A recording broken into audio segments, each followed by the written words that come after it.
ఇంతకుముందు వీడియోలో ప్రపంచ అనుభవాలు మారితే ద్వితీయ మనసు మారుతుంది, మారిన ద్వితీయ మనసు ప్రాథమిక మనసును మారుస్తుంది అని తెలుసుకున్నాం కదా.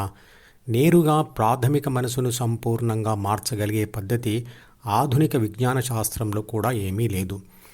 అంటే ఏదో విధంగా ద్వితీయ మనసును మారిస్తే అది ప్రాథమిక మనసును కూడా మారుస్తుంది అని తెలుస్తుంది. ప్రాపంచిక అనుభవాలతో ద్వితీయ మనసు సంపూర్ణంగా మారిపోవడం జరగదు. స్వల్పమైన మార్పులు వస్తాయి, అవి కూడా తాత్కాలికంగా ఉంటాయి. ఉదాహరణకు, ఎవరైనా దగ్గరి వారు మరణించినప్పుడు ఆ వ్యక్తికి తాత్కాలిక వైరాగ్యం వస్తుంది. పరీక్షలకు సరిగ్గా చదవక పరీక్షలో ఫెయిల్ అయిన విద్యార్థికి తాత్కాలికంగా జ్ఞానోదయం కలుగుతుంది. కానీ కొంతకాలం తర్వాత మళ్ళీ పరిస్థితులు అనుకూలిస్తే ఆ మనిషిలో అన్ని పాత గుణాలు వచ్చేస్తాయి. ద్వితీయ మనసును ఏ ఇతర అనుభవాలతో శాశ్వతంగా సంపూర్ణంగా మార్చడానికి అవకాశం ఉంది? ప్రాపంచిక అనుభవాలతో ద్వితీయ మనసులో రాసిన రాతలను చెరిపి మళ్ళీ రాయడానికి ప్రయత్నం చేస్తే లాభం లేదు. అలా చెరిపి రాసిన రాతలు తాత్కాలికంగానే ఉంటాయి. ఇక్కడే 5300 సంవత్సరాల క్రితం భగవద్గీత కనిపెట్టిన ఇప్పటి వరకు మార్పు చెందక ఉన్న పద్ధతి ఉపయోగపడుతుంది. ఈ పద్ధతిలో ద్వితీయ మనసులోని రాతలను చెరిపి తిరిగి రాయడానికి బదులుగా ద్వితీయ మనసునే శాశ్వతంగా వదిలివేయడం జరుగుతుంది. అందువల్ల అందులో ఉన్న రాతలు వాడకపోవడం వలన అవి శాశ్వతంగా మాడిపోతాయి. అది ధ్యాన అనుభవం వల్ల జరుగుతుంది.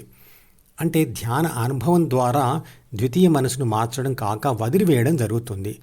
ప్రపంచ అనుభవాలు బయట దొరుకుతాయి, కానీ ధ్యాన అనుభవం శరీరం లోపలే దొరుకుతుంది.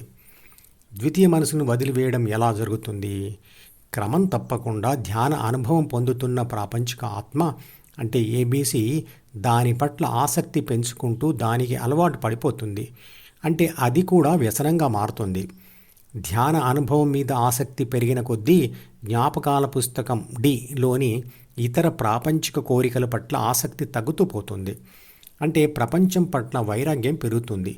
అందువల్ల ఒకటిగా ప్రాపంచిక కోరికలు, ప్రపంచ సుఖాలు తిరస్కరించబడతాయి. అలా తిరస్కరించబడిన కోరికలు మాడిపోతాయి. అలా ద్వితీయ మనసులో మార్పు వస్తుంది. అంటే అహం మరియు డి తగ్గిపోతాయి. అలా మారిన ద్వితీయ మనసు తనకు అనుగుణంగా ప్రాథమిక మనసును మారుస్తుంది. 3 బాధ్యతలతో కూడిన 6 గుణాలకు ప్రాపంచిక ఆత్మ పొందిన ప్రపంచ అనుభవాలు అనుకూలంగా ఉంటే అవి తీవ్రమవుతాయి. అంటే ప్రాపంచిక ఆత్మ డీలోని కోరుకున్న కోరికలతో వరుసగా గెలుస్తూ పోతే ద్వితీయ మనసులోని అహంకారం మరియు కోరికలు బలపడమే కాకుండా 6 గుణాల తీవ్రత మరింత పెరుగుతుంది.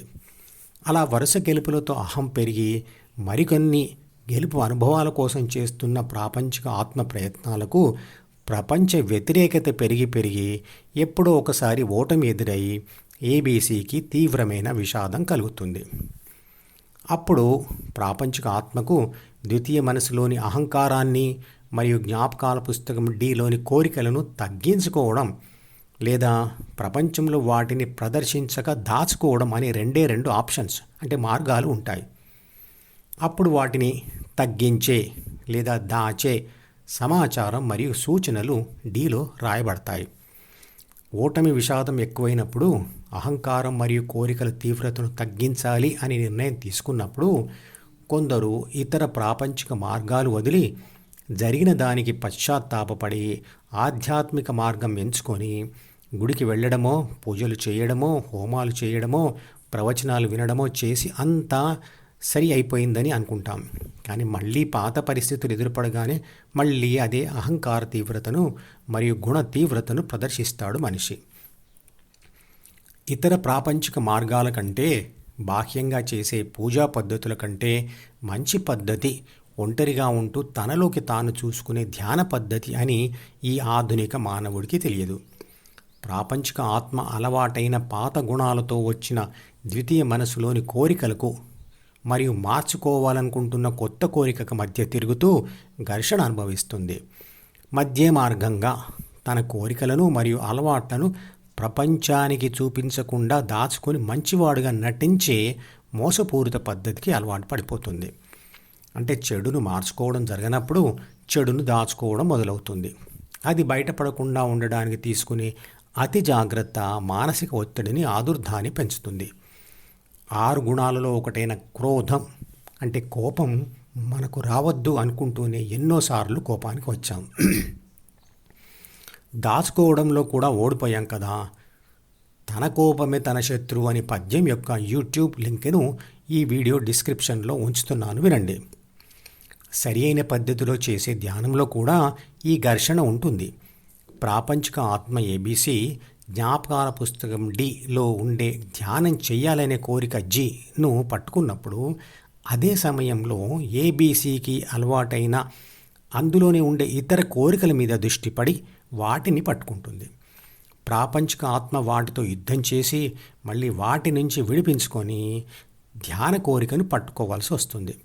అలా పట్టు విడవక చేసే ధ్యానంలో ప్రాపంచిక ఆత్మ పరిశుద్ధమైన ఆత్మగా మారి హృదయంలో స్థిరపడిపోతుంది.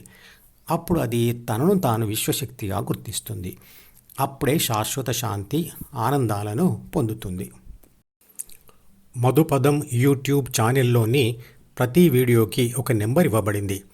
1వ నంబర్ వీడియో నుండి మొదలుపెట్టి వరుసగా చివరి వీడియో వరకు చూస్తేనే ఆత్మశాస్త్రం సంపూర్ణంగా అర్థమవుతుంది. ఈ వీడియో డిస్క్రిప్షన్లో ఉంచిన మధుపదం ప్లేలిస్ట్ లింక్ ద్వారా అన్ని వీడియోలు వరుసగా చూడవచ్చు.